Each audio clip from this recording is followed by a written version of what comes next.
This is Transforce96 here with another video. I'm going to be ranking a wave. This time I'm doing my first ever Mattel ranking because I really don't collect Mattel very much. However, I did pick up the entire Wonder Woman movie line, and therefore I'm going to be ranking the wave from my least favorite figure of the wave to my favorite. These are just my personal opinions, and I'm not necessarily ranking what's the best figure or what's the most disappointing figure to the best. I'm more of doing it as my favorite, my least favorite to my favorite, basically. So there is personal preference that is taken into account with this, but obviously the figure's execution is also taken into consideration. The thing that's not taken into consideration is the Collect and Connect figure. I won't be ranking him in this series, but by far he is my favorite part of this series. I will definitely say that. But yeah, so let's get started. In last place, we have the Wonder Woman figure of the wave, the one in her kind of black coat. This is an alright figure. I think I have issues with the face sculpt, however, it's decent. The main issue that I don't like it so much is the black coat. The black coat just looks strange on her, and from what we've seen in the trailer, she doesn't really do much fighting in this black coat, so there's not much that you can do with the figure on its own. And it is just kind of it's like insulting to get this figure and not have a standard Wonder Woman in this wave, even though there's one that's going to come out later. I really wish that the standard Wonder Woman was in this wave, and then this was the version that was coming out later with the variant Build-A-Figure piece. That would have been really nice. However, it's unfortunate that that is not the case.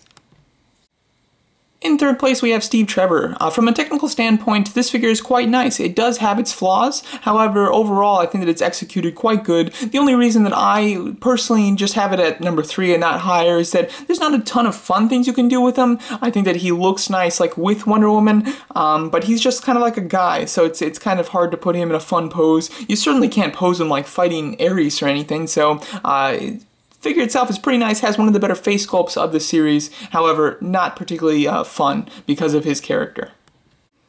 In second place, we have Queen Hippolyta.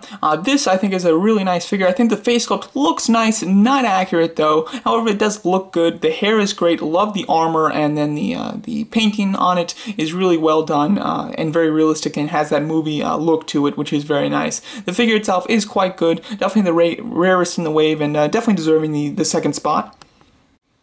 And my favorite figure of this wave has to be Diana of the Themyscira.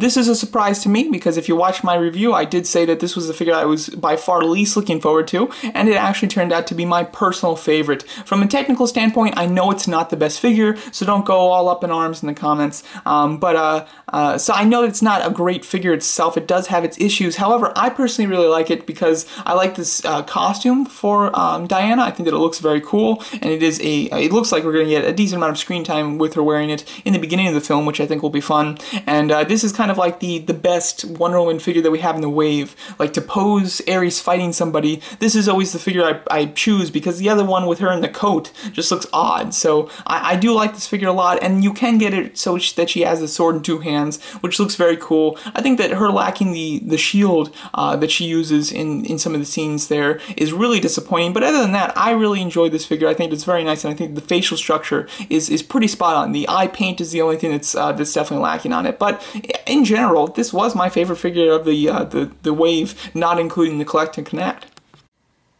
And there's my ranking of the wave. I did really enjoy this wave. I think the figures in the wave are pretty solid. There are some benefits. Each one has some issues, some standard Mattel issues. However, they are better than your average Mattel figures. I did pick up a few Suicide Squad and Batman v Superman figures, and I ended up regretting it and returning them like the next day or 2 later, just because they weren't good figures. These definitely have their issues, but they are definitely improved, especially in the paint area. All of these have pretty solid paint, and they have a pretty nice sculpt as far as the detail on their costumes are concerned. And then Ares Ares as the Build-A-Figure has a tremendous sculpt and paint. So overall, really do enjoy this series, and it was definitely worth it for me to pick it up. I'm very excited to see Ares in this movie, and I am excited to get those 2 other Wonder Woman figures that do come with variant pieces for Ares. So let me know what you guys think of my ranking. How would you guys rank these? And thanks so much for watching.